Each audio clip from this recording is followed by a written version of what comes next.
Find everything Mark Cox at 971talk.com/Cox. No, look, Donald Trump is a transformative candidate and now a president. He's actually doing what he said he would do and what the public wants. And Jessica's right. We have another problem. People fly into America. They call it DR to the ER, from the Dominican Republic to the ER, to have a baby so the baby can be a citizen. That's not fair. We should change that law next. I agree completely with Jessica. That's big news. But here's the facts. American families love their kids. American families love their husbands and wives that work. And right now, we can't pick all the other world's kids and families right now. We have to look after Americans first. Donald Trump's doing it, and it feels like it's right for Americans. Ed Martin, how about that? He was on Fox News this morning. Former head of the Missouri Republican Party, wasn't he? Speaking of which, I didn't recognize. I didn't know that was. Oh, that was it. That was it. I was going to ask you, who was that? Caught that earlier on Fox this morning when he was talking about immigration. I thought he made some good points. Maybe he's trying to get some airtime so he can be a Missouri Supreme Court justice. I don't know. I thought that was a little odd, though. I did hear that he was up for that. We're joined right now by the current head of the Missouri Republican Party, Todd Graves. Todd, you're on the radio with Chris Arps and Mark Cox. How are you? Good. How are you all doing? We're doing great. Thank you. Thank you. How are you, Mr. Chairman? I'm doing well. Good. So big plans for the Missouri Republican Party, I'm guessing. I mean, you've got more power right now than any time in recent memory in the state of Missouri. Yeah, it's a real challenge in one sense because there are pretty high expectations, and we have a pretty aggressive agenda we need to pass. And at the same time, the party, not everyone sees every single thing the same way, and so one of the challenges as chairman is to kind of hold everybody together and keep everyone marching in the same direction. Yeah, what are you seeing as your priorities right now? Well, clearly the governor has set the agenda for the party at this point, and right to work is a priority. Tort reform is a priority. Business traction, jobs, those are all things that are at the top of his agenda. Mr. Chairman, you are a successful attorney. You're a former U.S. attorney.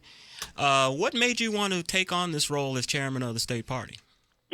I dropped out of college at MU when I was an undergraduate, went to work for Kip Bond and got involved in politics. Before that, my family had not been that active in politics, but I'm a conservative. I'm someone who believes in many of the ideals that are being pushed now, and I saw this as an opportunity with the governor and with the legislature where it was.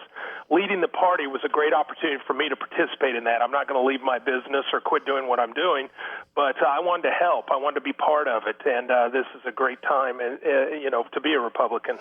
I've noticed that, Governor Greitens talks a lot about bringing jobs back to Missouri. I've talked to Tim Jones about this a number of times with Right to Work, that it's not a end-all cure-all, but it's part of a bigger picture.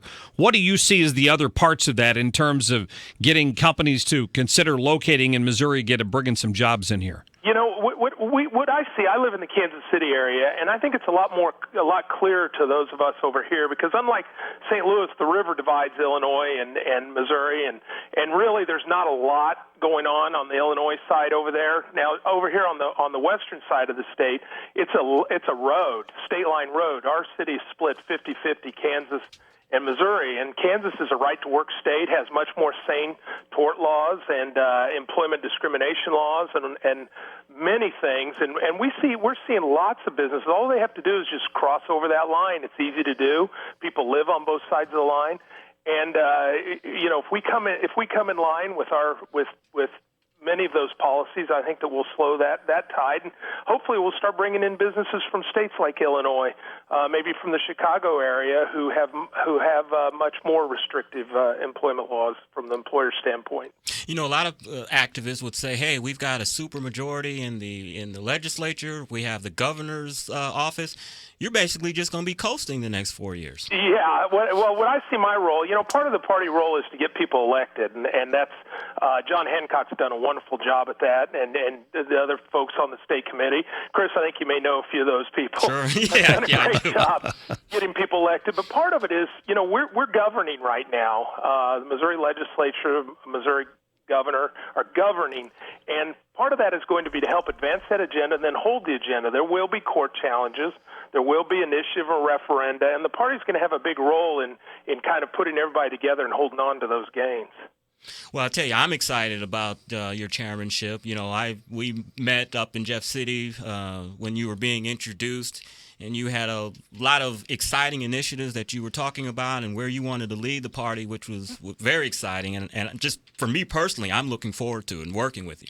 Yeah, and one of the things we certainly want to do, and I haven't put the exact plan together yet, but we've gotten very strong in the rural areas, the party has. Traditionally, we were stronger in the suburban areas going back 20, 30 years when I first got involved, but now we're really strong in the rural areas. We certainly do well in the suburban areas, the collar counties. One of the things that we as a party need to do and want to do is do some minority outreach to certain communities in St. Louis and Kansas City, Hispanic communities, black communities, other communities, and that's something that we need to spend some time on.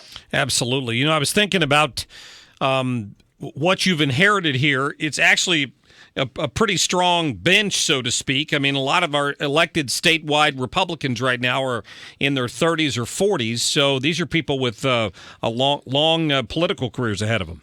Yeah, I'm 50 years old, 51 years old, and it seems like yesterday I was always the youngest guy in the room. And with this new bench, it's like I'm turning into one of the old guys. I know that feeling. You're not old, Todd. I'll be 51 in May, so you're a young guy. That's great. Well, listen, Todd Graves, we appreciate you giving us a little bit of time today, and best of luck with the future here for the Missouri Republican Party. All right. Well, thank you for your time. You bet. Take care. Thank All you. right. That is Todd Graves there, the new chairman of the Missouri Republican Party. Nice to hear from him. I couldn't think of a better time if you're going to take over as head of the Missouri Republican Party. How depressing would it be to be the head of the Missouri Democratic Party right now? Well, you got a lot of work, job security. You're going to be there for a while. You got an uphill battle in so many ways, right? Exactly. He's a good guy. I didn't know he was 51. I thought he was not much younger. I thought he was mid-40s, something like that. I didn't know he was the same age as I am. Older than me. And I'm thinking that maybe I've met him at some point in the past because he said he worked for Kit Bond. So I remember the end of the Kit Bond era when I was working at Channel 4. I've been watching, as we've had this conversation with Todd Graves, I've been watching TV coverage up here of Sean Spicer's press conference. I'm just guessing that the first 10 questions that he got from the reporters were all about this General Flynn situation, and he's just now moved on to what they're going to do to stop the leaks good luck in the that. administration. Every administration since Lincoln has been worried about leaks. So. But you see, that should be easy to fix, shouldn't it? I'm thinking if I've got a problem, if I'm the head of an organization and the information's leaking out somewhere, I'm planting some false information to see where it comes from, right?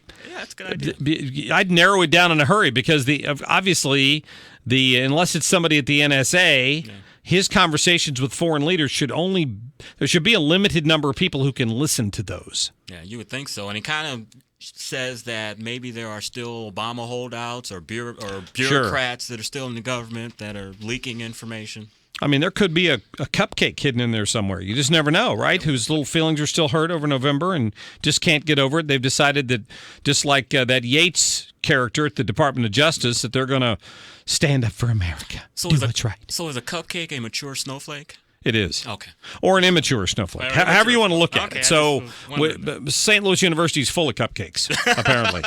The university where my daughter graduated from is having an ongoing conversation about whether or not to become a sanctuary campus. What exactly does that mean? Well, that just means that they would never cooperate with anyone to, expose somebody who's here illegally. Okay, so. But her point was, my daughter, that is, why would a university, even though it's a private university, they obviously have kids there that are on federal grants and this sort of thing. Why would you want to put all of that at risk just to try to make some sort of a point? I don't get that. Why you're effectively helping somebody break the law? That's a crime. Where's your compassion, Mark? Just where is it? Left it at the border. I am all for stopping separating families. I saw a great meme on this earlier. It was on my page. Was it that? Yes. Is that where I copied that from? Yes. I like that very much. It said, "Is stop separating families, immigrate legally."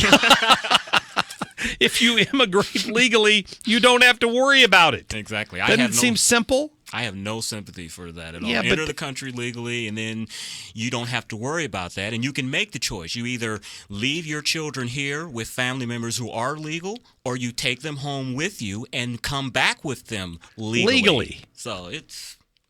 I know it would be a shock to their system. It is But, what it is. you know, we live with the decisions we made in life. Unfortunately, those are the decisions people have made. We're a country of laws. But suddenly it's our fault. Yeah. That just rubs me the wrong way. Takes me off, too. I'm telling you what.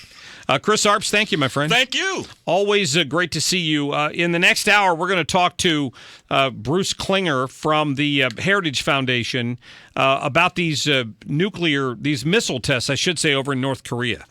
Because apparently they do have a little bit more advanced technology than people thought over there, and what the next steps might be for the Trump administration. We'll get to some of your phone calls over this General Flynn case, 314-969-9797. Thanks for spending your Valentine's Day listening to The Mark Cox Show. We'll be right back.